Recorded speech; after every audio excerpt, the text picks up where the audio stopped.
ಮಧುಗಿರಿ ತಾಲೂಕು ಮಿಡಿಗೇಶಿ ಹೋಬಳಿ ಲಕ್ನಹಟ್ಟಿ ಗ್ರಾಮದ ವಾಸಿಯಾದ ಸುಮಾರು 45 ವರ್ಷ ವಯಸ್ಸಿನ ರತ್ನಮ್ಮ ಕೊಂ ಸಿದ್ದಣ್ಣ ಎಂಬ ಮಹಿಳೆಯು ಪ್ರತಿನಿತ್ಯದಂತೆ ಹಸುಗಳನ್ನು ಮೇಯಿಸಲು ಹೋಗಿದ್ದಾರೆ. ಹಸುವು ಉಗರಡ್ಡಿ ಎಂಬುವರ ಜಮೀನಿನಲ್ಲಿ ಮೇಯುತ್ತಿದ್ದಾಗ ಕೆಳಗಡೆ ಬಿದ್ದಿದ್ದ ವಿದ್ಯುತ್ ಸರಬರಾಜು ತಂತಿ ಸೀಮೆ ಹಸುವಿನ ಕಾಲಿಗೆ ಸಿಕ್ಕಿಕೊಂಡು ಹಸು ಜೋರಾಗಿ ಚೀರಾಟ ಬಿಟ್ಟಿದೆ. ಇದನ್ನು ನೋಡಿದ ರತ್ನಮ್ಮ ಓಡಿ ಹೋಗಿ ಹಸುವಿನ ಕಾಲಿಗೆ ಸಿಕ್ಕಿಕೊಂಡಿರುವ ವಿದ್ಯುತ್ ಸರಬರಾಜು ತಂತಿಯನ್ನು ತೆಗೆಯಲು ಮುಂದಾಗಿದ್ದಾರೆ. ಈ ವೇಳೆ ಅವರ ಮೇಲೆ ತಂತಿ ಬಿದ್ದು ಸ್ಥಳದಲ್ಲೇ ರತ್ನಮ್ಮ ಮೃತಪಟ್ಟಿದ್ದಾರೆ ಮತ್ತು ಹಸು ಕೂಡ ಸಾವನ್ನಪ್ಪಿದೆ. ಘಟನಾ ಸ್ಥಳಕ್ಕೆ ಮಿಡಿಗೇಶಿ ಬೆಸ್ಕಾಂ ಇಲಾಖೆಯ ಸೆಕ್ಷನ್ ಆಫೀಸರ್ ಅಕ್ರಂ ಪಾಷಾ ರವರು ಭೇಟಿ ನೀಡಿದ್ದಾರೆ. ರತ್ನಮ್ಮನವರನ್ನು ಮರಣೋತ್ತರ ಪರೀಕ್ಷೆಗಾಗಿ ಮಧುಗಿರಿ ಸಾರ್ವಜನಿಕ ಆಸ್ಪತ್ರೆಯಲ್ಲಿ ಇರಿಸಲಾಗಿದೆ ಎಂದು ತಿಳಿದು ಬಂದಿದೆ. ಈ ಘಟನೆಗೆ ಸಂಬಂಧಿಸಿದಂತೆ ಪತ್ರಿಕೆಯವರು ಸಂಬಂಧಪಟ್ಟ ಬೆಸ್ಕಾಂ ಇಲಾಖೆಯ ಸೆಕ್ಷನ್ ಆಫೀಸರ್ ಅವರನ್ನು ಫೋನ್ ಮುಖಾಂತರ ಸಂಪರ್ಕಿಸಿದಾಗ ಈ ಘಟನೆಯ ಬಗ್ಗೆ ತಮ್ಮ ಅಭಿಪ್ರಾಯವೇನೆಂದು ಕೇಳಿದಾಗ, ನಾವು ಯಾವುದೇ ತಪ್ಪು ಮಾಡಿಲ್ಲ, ನಾವು ದಕ್ಷ ಪ್ರಾಮಾಣಿಕವಾಗಿ ಕೆಲಸ ಮಾಡುತ್ತಿರುತ್ತೇವೆ, ನಾವು ಸಹ ಇದೇ ಭಾಗದವರು, ತಂತಿ ಬಿದ್ದಿರುವುದು ನಮ್ಮ ಗಮನಕ್ಕೆ ಬಂದಿಲ್ಲ ಎಂದು ಹೇಳಿದ್ದಾರೆ. ಮತ್ತೆ ಇಲಾಖೆಯವರು ಲೈನ್ ಮ್ಯಾನ್ಗಳು ಕೆಲಸ ಮಾಡುತ್ತಿಲ್ಲವೇ, ಇದರ ಬಗ್ಗೆ ಗಮನ ಹರಿಸಿಲ್ಲವೇ ಎಂದು ಪ್ರಶ್ನಿಸಿದಾಗ, ಅಲ್ಲಿ ಅತಿ ಹೆಚ್ಚಿನದಾಗಿ ಹುಲ್ಲು ಬೆಳೆದಿರುವುದರಿಂದ ವಿದ್ಯುತ್ ಸರಬರಾಜು ತಂತಿ ಬಿದ್ದಿರುವುದು ಕಾಣಿಸುವುದಿಲ್ಲ ಎಂದು ಹೇಳಿದ್ದಾರೆ. ಈಗಾಗಲೇ ಸಾವಿಗೀಡಾಗಿರುವ ಕುಟುಂಬಕ್ಕೆ ತಮ್ಮ ಇಲಾಖೆಯ ವತಿಯಿಂದ ಪರಿಹಾರ ಏನಾದರೂ ಕಲ್ಪಿಸಿಕೊಡುತ್ತೀರಾ ಎಂದಾಗ, ನಮ್ಮ ಇಲಾಖೆಯಿಂದ ಸುಮಾರು 6 ಲಕ್ಷ ರೂಪಾಯಿಗಳನ್ನು ಕೊಡಿಸುವುದಾಗಿ ತಿಳಿಸಿದ್ದಾರೆ. ಮತ್ತು ಇದರ ಜೊತೆಯಲ್ಲಿ ಸೀಮೆ ಹಸು ಸಹ ಸಾವನ್ನಪ್ಪಿದ್ದು ಆ ಕುಟುಂಬಕ್ಕೆ ತುಂಬಾ ನಷ್ಟವಾಗಿದೆ ಮತ್ತು ರತ್ನಮ್ಮ ಎಂಬುವರಿಗೆ ಒಂದು ಹೆಣ್ಣು ಮಗಳು ಕೂಡ ಇದ್ದಾಳೆ. ಇಷ್ಟೆಲ್ಲ ಅನಾಹುತಕ್ಕೆ ಬೆಸ್ಕಾಂ ಇಲಾಖೆಯ ಅಧಿಕಾರಿಗಳ ಬೇಜವಾಬ್ದಾರಿ ಹಾಗೂ ಉದಾಸೀನವೇ ಪ್ರಮುಖ ಕಾರಣವೆಂದು ಊರಿನ ಗ್ರಾಮಸ್ಥರು ಆಕ್ರೋಶ ವ್ಯಕ್ತಪಡಿಸಿದ್ದಾರೆ. ಆದ್ದರಿಂದ ಕೂಡಲೇ ಸಂಬಂಧಪಟ್ಟ ಅಧಿಕಾರಿಗಳು ಸ್ಥಳಕ್ಕೆ ಭೇಟಿ ನೀಡಿ ಈ ಬಡ ಕುಟುಂಬಕ್ಕೆ ಸರ್ಕಾರದಿಂದ ಆದಷ್ಟು ಬೇಗ ಸ್ಪಂದಿಸಬೇಕೆಂದು ಗ್ರಾಮಸ್ಥರು ಹೇಳಿದ್ದಾರೆ. ವರದಿ ಲಕ್ಷ್ಮೀಪತಿ ದೊಡ್ಡಯಲ್ಕೂರು. ಹಲೋ ಸರ್, ನಮಸ್ಕಾರ ಸರ್. ನಮಸ್ತೆ ಹೇಳ್ರಿ ಸರ್, ಮಿಡಿಗೇಶಿ ಎಸ್ ಸರ್ ಮಾತಾಡೋದು?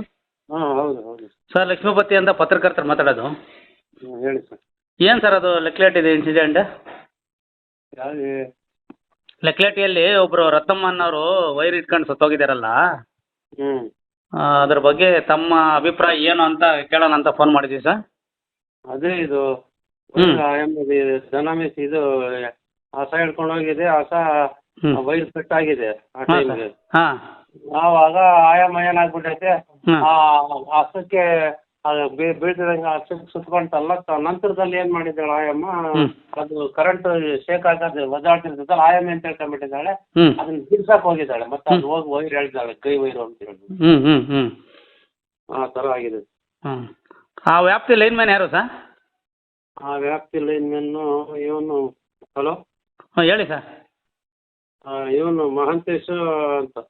ಮಹಾಂತೇಶ್ ಅಂತನಾ ಸರ್? ಮಾರುತಿ. ಮಹಾಂತೇಶ ಮಾರುತಿನಾ? ಇಬ್ರು ಇದ್ದಾರೆ ಸರ್. ಮಾರುತಿನಾ ಹ್ಞೂ ಸರ್? ಫೀಲ್ಡ್ರಿ ಯಾವುದು ಸರ್ ಅದು?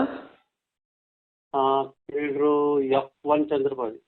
F1 ಚಂದ್ರಬಾಯಿನಾ? F1 ಬೇಡತ್ತು. F1 ಬೇಡತ್ತೂರಾ? ಹೌದು. ಅದು ಬಿದ್ದಿರೋದು ಅವ್ರಿಗೆ ಗೊತ್ತಾಗ್ಲಿಲ್ವ ಸರ್? ಯಾರಿಗೆ? ನಿಮ್ಮ ಇವ್ರಿಗೆ ಲೈನ್ ಮ್ಯಾನ್ಗಳಿಗೆ? ಇಲ್ಲ ಸರ್, ಅದು ಕೆರೆ ನೀರು ಹೋಗಿದೆ. ಹಾಂ, ಕೆರೆ ನೀರು ಹೋಗಿದೆ. ಕೆರೆ ನೀರು ಹೋಗಿದೆ, ಆಮೇಲೆ ಅಲ್ಲಿಂದ ಯಾರನ್ನು ಜನಸಂದಣಿ ಸ್ಥಳ ಅಲ್ಲ. ಹ್ಞೂ ಅದೇ ಅಮ್ಮ ಹೋಗಿದ್ದಾಳೆ ಅಲ್ಲಿ. ಯಾಕಂದ್ರೆ ನೀರು ನಾವೇನೆ ಬುರ್ಜೆಗಳೆಲ್ಲ ಹಾಕೊಂಡು ಬಿತ್ಕೊಂಡು ಎಲ್ಲ ಬಂದ್ವಿ ನಾವು. ಇವತ್ತು ಹೋಗಿದ್ದಾರೆ, ನಾವು ಹೋಗ್ಬೇಕಾದ್ರೆ. ಹೌದು ಸರ್. ಏನು ಕಂಪ್ಲೇಂಟ್ ಆಗೈತೆ ಸರ್? ಅದ ಹ್ಞೂ ಬೆಳಿಗ್ಗೆ ಸಣ್ಣ ಕಂಪ್ಲೇಂಟ್ ಆಗಿಲ್ಲ, ಬೆಳಿಗ್ಗೆ ಕೊಡ್ತೀವಿ. ಹೌದಾ ಸರ್? ಹ್ಞೂ ಇದು ಪೋಸ್ಟ್ ಮಾರ್ಟಮ್ ಮಾಡಿಸಿದ್ದೀರಾ ಏನಾನ ಮುಂದು? ಇಲ್ಲ, ಪೋಸ್ಟ್ ಮಾರ್ಟಮ್ ಮಧುಗಿರಿಗೆ ತಗೊಂಡೋಗಿದ್ದೀವಿ. ಎಲ್ಲಿ ಗೌರ್ಮೆಂಟ್ ಹಾಸ್ಪಿಟ್ಲು? ಹ್ಞೂ ಹೌದು. ಅಲ್ಲೇ ಇದ್ದಾರೆ ಈಗ? ಹೌದು ಹೌದು. ಯಾರು ಸರ್ ಅವರು ಸಂಬಂಧಿಕರ ಅಡ್ಮಿಟ್ ಮಾಡಿದ್ರಾ ನೀವು ಅಡ್ಮಿಟ್ ಮಾಡಿದ್ದೀರಾ? ಅವ್ರ ಸಂಬಂಧಿಕರು, ಅವರು ಗಂಡನೇ. ಗಂಡನೇನಾ?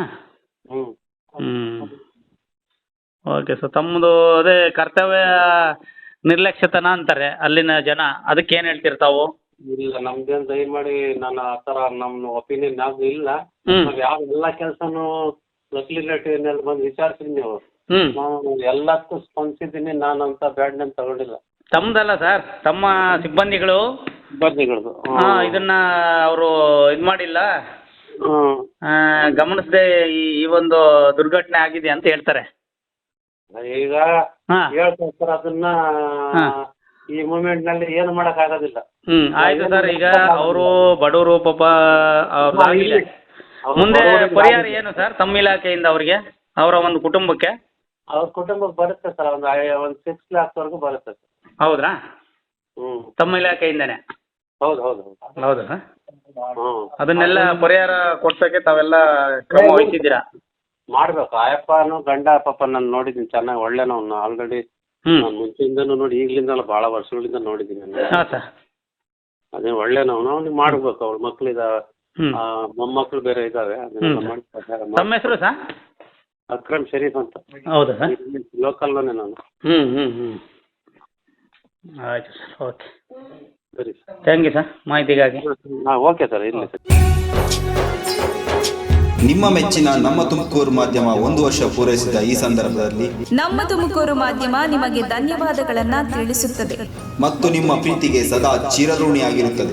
ನೀವು ನಮ್ಮ ಮೇಲೆ ಇಟ್ಟ ನಂಬಿಕೆಯನ್ನು ಉಳಿಸುವ ಪ್ರಾಮಾಣಿಕ ಪ್ರಯತ್ನವನ್ನ ನಮ್ಮ ತಂಡ ಖಂಡಿತವಾಗಿಯೂ ಮಾಡುತ್ತದೆ. ಗೆಲುವಿನ ಹಾದಿಯಲ್ಲಿ ಸದಾ ನಮ್ಮ ಜೊತೆಯಾಗಿರಿ. ನಮ್ಮ ಚಾನೆಲ್ ಅನ್ನು ಸಬ್ಸ್ಕ್ರೈಬ್ ಮಾಡಿ.